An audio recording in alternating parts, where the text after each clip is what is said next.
الحمد لله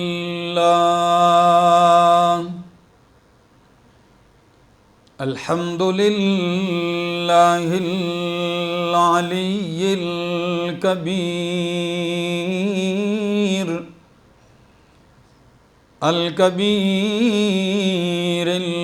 المتعال. الحمد لله الذي لا شريك له في الذات والصفات، والصلاة والسلام على من أرسل بالبراهين والبينات، وعلى آله وأصحابه وأهل بيته الطيبين الطاهرات. أما بعد فأعوذ بالله من الشيطان الرجيم. بسم الله الرحمن الرحيم.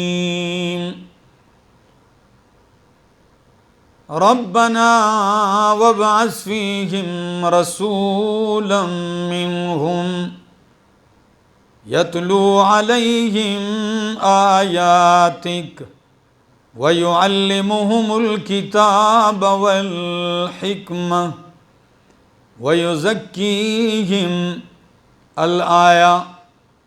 وقال تعالى: محمد رسول الله والذين معه أشداء على الكفار رحماء بينهم. وقال النبي صلى الله تعالى عليه وسلم: إنما بعثت معلما. وقال النبي صلى الله تعالى عليه وسلم: إن الله اختارني واختار لي أصحابي. سبحان ربك رب العزة عما يصفون وسلام على المرسلين والحمد لله رب العالمين. خدا کی راہ میں کیا کیا دکھ اٹھائے ہیں صحابہ نے، خدا کی راہ میں کیا کیا دکھ اٹھائے ہیں صحابہ نے، محبت میں نبی کی سر کٹائے ہیں صحابہ نے. خون بہتا ہے سینے پر ہے پتھر، خون بہتا ہے سینے پر ہے پتھر، مگر توحید کے نعرے لگائے ہیں صحابہ نے. انتہائی قابل عزت، قابل قدر، ذی وقار سامعین اور حضرت مولانا احمد الرحمن صاحب، خطیب اور امام پارلیمنٹ کی اس جامع مسجد کے، میں تو آج ان کی عیادت کے لیے حاضری دی تھی، بیمار تھے تو انہوں نے مجبور کر دیا کہ آپ اتنا سفر کر کے جو آئے ہیں تو 2-4 باتیں ہمارے نمازیوں کے سامنے کر دیں. تو تعمیل حکم میں چند باتیں عرض کرتا ہوں. اللہ کے پاک پیغمبر صلی اللہ تعالی علیہ وسلم کو اللہ نے معلم انسانیت بنا کر بھیجا. آپ کائنات کے سب سے بڑے معلم بن کے آئے، اور یہ آپ تعلیم یافتہ لوگ ہیں، اچھی طرح جانتے ہیں. جب ایک شخصیت، ایک ٹیچر، ایک استاد کسی مدرسے میں، ادارے میں، کسی کلاس میں استاد کی حیثیت سے آتا ہے، معلم کی حیثیت سے، پھر وہ محنت کرتا ہے شب و روز، پھر محنت کے نتیجے میں وہ اپنے شاگردوں میں دیکھتا ہے کون قابل ہے کون ناقابل ہے، کون پاس ہے کون فیل ہے ناکام ہے۔ پھر کبھی تو ایسا ہوتا ہے کہ امتحان لینے کے لیے باہر سے کسی معلم کو بلایا جاتا ہے، میں نے محنت کی ہے، آپ میری محنت چیک کریں کیسے ہیں میرے شاگرد، میری محنت جگہ لگی ہے یا ویسے ہی رائیگاں ہے، آپ دیکھ لیں ان کو۔ پھر تو کبھی ایسا بھی ہوتا ہے کہ استاد اپنے شاگردوں میں جو قابل ترین ہوتے ہیں انہیں مقابلے کے میدان میں اتارتے ہیں۔ ہمارے ہاں ہوتا ہے ایسے، ضلع کی سطح پہ اسکولوں کے طالب علموں کا مقابلہ، پھر ڈویژن کی سطح پہ، صوبہ کی سطح پہ، ملک کی سطح پہ۔ کیوں؟ شاگرد کی قابلیت استاد کی قابلیت، شاگرد کی عزت استاد کی عزت ہوتی ہے۔ تو اللہ کے پاک پیغمبر بھی معلم اعظم بن کے آئے تھے، معلم قرآن بن کے آئے تھے، معلم سنت بن کے آئے تھے۔ تو آپ نے بھی اپنے شاگردوں کی ایک جماعت تیار کی، ایک کلاس تیار کی، اس جماعت کا نام ہے صحابہ کرام رضوان اللہ تعالی علیہم اجمعین۔ آپ نے محنت کی 23 سال، اب امتحان کون لے کہ پتہ چلے کہ معلم نے محنت ٹھیک کی ہے کہ نہیں کی؟ تو فرمایا کہ استاد رسول اللہ ہوں اور شاگرد جب ہوں وہ حزب اللہ بن جائیں، وہ رجال اللہ بن جائیں، وہ رضی اللہ بن جائیں، تو امتحان میرے جیسے لوگ تو نہیں لے سکتے۔ فرمایا اللہ استاد آپ نے بنایا ہے تو میرے شاگردوں کا امتحان آپ ہی لے کر بتائیں کہ یہ کس درجے میں پاس ہیں۔ تو قرآن مقدس کہتا ہے اولئک الذین امتحن اللہ قلوبہم للتقوی، اولئک الذین امتحن اللہ قلوبہم للتقوی۔ میرے پیغمبر آپ کے شاگردوں کی یہ جماعت، یہ وہ لوگ ہیں امتحن اللہ، ان کا امتحان خود اللہ نے لیا ہے۔ کس نے لیا؟ اللہ نے ان کا امتحان لیا۔ اور میں اور آپ تو دلوں کے راز نہیں جانتے، ہم تو بظاہر کسی بندے کو دیکھتے ہیں بڑا نیک و پارسا ہوتا ہے، لیکن کچھ عرصے کے بعد جب اندر کی بات ظاہر ہوتی ہے تو معاملہ کچھ اور ہوتا ہے۔ تو امتحان لینے والا اللہ، امتحان بھی ظاہر کا نہیں لیا، امتحان اللہ قلوبہم، اللہ فرماتے ہیں میں نے ان کے دلوں کا امتحان لیا۔ دلوں کے راز جاننے والے اللہ نے جب دلوں کا امتحان لیا تو پرچہ کون سا تھا؟ کس بات میں امتحان لیا؟ فرمایا للتقوی، میرے پیغمبر شاگرد آپ کے، جماعت آپ کی، امتحان لینے والا اللہ، پرچہ تقوی کا ہے، امتحان دل کا ہے۔ نتیجہ کیا نکلا میرے مالک؟ ذرا نتیجہ دیکھیے، قرآن مقدس ذکر کرتا ہے، قرآن کہتا ہے نتیجہ یہ ہے اولئک علی ھدی من ربہم، اولئک علی ھدی من ربہم، میرے پیغمبر آپ کے سارے شاگرد ہدایت پر ہیں، نام نہیں لیا، سب کا فرمایا۔ دوسرا نتیجہ اولئک ھم المفلحون، سارے کامیاب ہیں، کوئی بھی ناکام نہیں۔ تیسرا انداز قرآن کہتا ہے اولئک کتب فی قلوبہم الایمان، میرے پیغمبر یہ آپ کے صحابہ ہیں، میں نے ان کے دلوں کا امتحان لیا تقوی کا، تو نتیجے میں انہی کے دلوں پہ میں نے ایمان خود لکھ دیا ہے۔ اللہ اولئک کتب فی قلوبہم الایمان، ان کے دلوں میں ایمان لکھ دیا۔ اور آپ جانتے ہیں سارے لوگ پڑھے لکھے ہیں کہ جب میں لکھوں مٹ جائے گا، پارلیمنٹ کے امام و خطیب لکھیں ان کا لکھا ہوا مٹ جائے گا، لیکن اگر کائنات کا رب لکھ دے تو وہ مٹ سکتا۔ فرمایا کتب فی قلوبہم الایمان، میں نے ان کے دلوں میں ایمان لکھ دیا ہے، صرف لکھا ہی نہیں۔ اسلام آباد والو غور کیجئے قرآن کے ان جملوں پر۔ قرآن کہتا ہے حبب الیکم الایمان وزینہ فی قلوبکم، آپ درجہ ایمان کے ساتھ سبحان اللہ کہہ کے میری تسلی ضرور کروانا۔ فرمایا زینہ فی قلوبکم، اللہ نے ایمان کو تمہارے دلوں میں مزین کر دیا۔ اس جملے پہ ایک جملہ دے کے جا رہا ہوں، یاد رکھیں گے آپ۔ میرے دل میں ایمان آیا، میرا دل مزین ہو گیا۔ آپ کے دلوں میں ایمان آیا، آپ کے دل مزین ہو گئے، پر میرے محبوب آپ کے صحابہ کی شان اتنی اونچی ہے کہ ان کے دلوں میں ایمان آیا تو خود ایمان مزین ہو گیا۔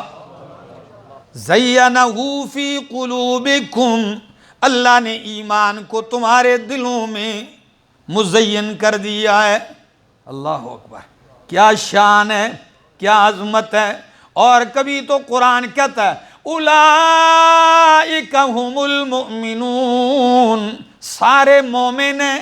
کبھی قرآن کہتا ہے اولئک ھم المؤمنون حقا، صرف مومن ہی نہیں پکے مومن ہیں۔ کبھی اللہ کا قرآن کہتا ہے اولئک ھم الصادقون، سارے سچے ہیں، صرف سچے نہیں، اولئک ھم الصدیقون، سچوں کے بھی مقتدا اور امام ہیں۔ اور کبھی اللہ کا قرآن کہتا ہے اولئک حزب اللہ، یہ عجیب جملہ ہے۔ فرمایا میرے محبوب یہ شاگرد تو آپ کے ہیں مگر فوجی اور جماعت میرے ہیں، یہ میرے فوجی ہیں، حزب اللہ، یہ میرا لشکر ہے۔ اس سے اندازہ لگتا ہے کتنی محنت کی ہے اللہ کے پاک پیغمبر صلی اللہ تعالی علیہ وسلم۔ 23 سالوں میں آپ دیکھ لیں، کسی ایک محلے میں امام 10 سال نہیں 20 سال بھی محنت کرے، ایک محلے کے لوگوں کو ٹھیک نہیں کر سکتا۔ اور کبھی کبھی تو مسجد ہی چھوڑ کے چلا جاتا ہے، یہ لوگ مانتے ہی نہیں، میں جا رہا ہوں۔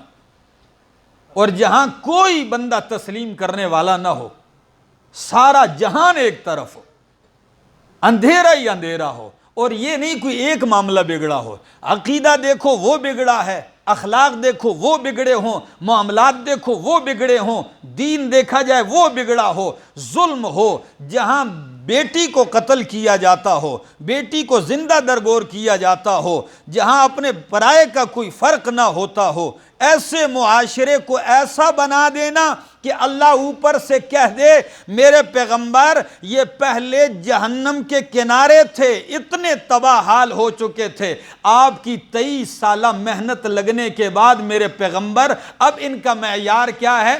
فَإِنْ آمَنُوا بِمِثْلِ مَا آمَنْتُمْ بِهِ فَقَدْ اهْتَدَوْا، میرے پیغمبر اب یہ اتنے اونچے جا چکے ہیں تعلیم کی وجہ سے، آپ کی تربیت کی وجہ سے، کہ قیامت تک کے آنے والے لوگوں کے لیے ان کا ایمان معیار بن گیا ہے۔ فَإِنْ آمَنُوا بِمِثْلِ مَا آمَنْتُمْ بِهِ فَقَدْ اهْتَدَوْا، تو یہ ہدایت پا جائیں گے۔ عزیزان محترم، ہمیں دین ایسے لینا ہے، ان لوگوں سے لینا ہے۔ صحابہ کرام میں نبی کریم نے دین پیک کر کے ہمارے سامنے رکھ دیا ہے، یہ لو، اور قرآن نے ان کو معیار بنا دیا ہے۔ میں کبھی کبھی سوچتا ہوں جب ماحول ایسا ہو کوئی کسی کو جگہ نہیں دیتا، انصار مدینہ آئے، فرمایا یا رسول اللہ مدینے کیوں نہیں آتے؟ مکے میں پتھروں کی بارش، ہر طرف سے قتل کے منصوبے، آپ مدینے آ جائیں ہم قربانی دیں گے، ہم ہر چیز لٹا دیں گے، آپ کو نہیں چھوڑیں گے۔ نبی علیہ السلام نے فرمایا ٹھیک ہے میں آؤں گا، میرا تحفظ تم پہ فرض ہوگا۔ فرمایا یا رسول اللہ جب تک ہم میں زندگی ہوگی ہم پیچھے نہیں ہٹیں گے۔ جب مدینے چلے گئے، چند ہی سالوں کے بعد جب مکہ فتح ہو گیا، جہاں سے نکالا گیا تھا اب وہیں جب فاتح بن کے آئے، تمام اہل مکہ حرم دور تک بھرا ہوا ہے، لوگوں پہ کپ کپی طاری ہے، نبی کریم نے معافی کا اعلان کر دیا، میں نے سب کو معاف کر دیا۔ جب سب معاف ہو گئے، میں نے موضوع کی طرف آنا اس لیے میں نے تفصیل چھوڑ دی فتح مکہ کی، معافی کا اعلان، نماز ظہر کا وقت ہونے والا ہے، ہر آدمی دائیں بائیں دائیں دیکھتا ہے کہ آج افتتاحی اذان میں دے دوں، کتنا مزہ آئے گا، ہر آدمی آگے بڑھتا ہے، لیکن نبی کریم نے فرمایا این بلال، میرا بلال کہاں ہے؟ جب یہ کہا ہوگا کتنے جھومے ہوں گے خوشی سے، آگے بڑھے، جی حضور، فرمایا بلال اذان دو نا۔ یا رسول اللہ، مدینہ میں اذان کے لیے جگہ مقرر تھی، یہاں کہاں اذان دی جائے؟ فرمایا بلال آج اذان نیچے نہیں دینی، آج عرب و عجم سارے نیچے ہیں، آج قریشی اور ہاشمی، آج آزاد اور سردار سارے نیچے ہیں، اور میرا بلال کائنات کی سب سے اونچی جگہ کعبہ کی چھت پہ اذان دے۔ چڑھتے ہیں کعبۃ اللہ پہ، اللہ اکبر اللہ اکبر، کیا لطف آیا ہوگا۔ اذان دی، نماز ہو گئی، آپ صفا کی طرف آتے ہیں، مدینے والے لوگ رو رہے ہیں، آپس میں کھڑے ہیں سارے مدینے والے، کچھ رو رہے ہیں، مہاجرین تو گلے لگ رہے ہیں، آبائی گاؤں مل گیا ہے، خوشی ہے۔ تو کسی نے شکایت لگا دی، یا رسول اللہ آج اتنی بڑی خوشی کا موقع ہے، فتح مکہ ہے، یہ چند انصار مدینہ کے کچھ لوگ پریشان ہیں، کچھ باتیں کر رہے ہیں۔ فرمایا بلا کے لے آؤ۔ جب آرڈر جاری ہوا، آگے پیش ہوئے، جی آپ لوگوں کو کیا پریشانی ہے مدینے والوں؟ فرمایا یا رسول اللہ آج ہمیں پریشانی یہ ہے، مکہ فتح ہو گیا، یہ آپ کا آبائی وطن ہے، یہاں آپ کا خاندان قبیلہ رہتا ہے، یہاں کعبۃ اللہ ہے، یہاں زمزم ہے، یہاں صفا و مروہ ہے، یہاں آپ کا خاندان ہے، ہم نے قربانیاں دی، ہم نے ہر چیز لٹا دی، اب آپ مدینے میں نہیں رہیں گے، اب ظاہر بات ہے آپ تو اپنے آبائی علاقے میں آ جائیں گے۔ آج ہم روتے اس لیے کہ ہم ہر چیز برداشت کر سکتے ہیں، لیکن آپ کی جدائی برداشت نہیں کر سکتے۔ جب یہ روتے ہوئے کہہ دیا تو نبی کریم کی آنکھوں میں بھی آنسو آ گئے، اور ان کی ساری قربانیاں دیکھی۔ فرمایا انصار مدینہ میں بے وفا نہیں ہوں، اللہ کی قسم ہے میرا جینا مرنا تمہارے ساتھ ہے، میرا جینا مرنا تمہارے ساتھ ہے۔ جب یہ بات کی انصار مدینہ خوشی سے جھوم اٹھے، اور نبی کریم نے اپنا وعدہ سچا کر دکھایا، فتح ہو گیا مکہ سارا، لیکن نبی کریم نے مدینہ نہیں چھوڑا۔ روضہ مصطفیٰ صلی اللہ علیہ وسلم آج بھی مدینہ میں، ایسے عظیم لوگ تھے یہ۔ اللہ کی قسم جب ان کا تذکرہ اپنے بچوں کے سامنے، اپنے گھروں کے سامنے، پھر نبی کریم کی اہل بیت کا تذکرہ، آپ کی ازواج مطہرات کا تذکرہ، آپ کی بیٹیوں کا تذکرہ، آپ کے دامادوں کا تذکرہ، اسی سے دین زندہ ہوتا ہے۔ اس کا ذکر کیجئے، اس کا تذکرہ، ان کا مطالعہ کیجئے، آپ کا ایمان تازہ رہے گا۔ میں نے وقت کافی لے لیا، اگر زندگی نے وفا کی پھر ملاقات ہوگی۔ اللہ میری اور آپ کی حاضری قبول فرمائے، اللہ آپ لوگوں کی دنیا اور آخرت اچھی کرے، اور اللہ حضرت امام اور خطیب صاحب کو صحت کاملہ نصیب فرمائے۔ دعا فرما لیں۔